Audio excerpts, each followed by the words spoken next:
PCODയും PCOSും same ആണെന്ന് വിചാരിക്കുന്നവരാണോ നിങ്ങൾ? എങ്കിൽ നിങ്ങൾക്ക് തെറ്റി. PCOD എന്ന് പറയുന്നത് പോളിസിസ്റ്റിക് ഓവറിയൻ ഡിസീസ്, PCOS എന്ന് പറയുന്നത് പോളിസിസ്റ്റിക് ഓവറി സിൻഡ്രോം.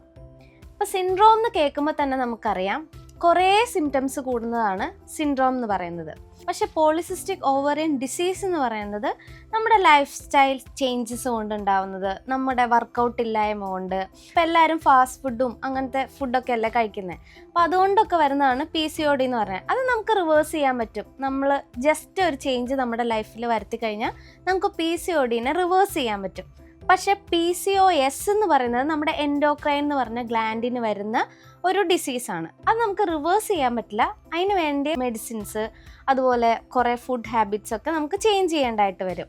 അപ്പോൾ അത് ചിലപ്പോൾ ഭാവിയിൽ ഇൻഫെർട്ടിലിറ്റിയിലേക്കോ ഒബീസിറ്റിയിലേക്കോ ഡയബറ്റിക്സിലേക്കോ ഒക്കെ വരാനായിട്ട് സാധ്യതയുണ്ട്.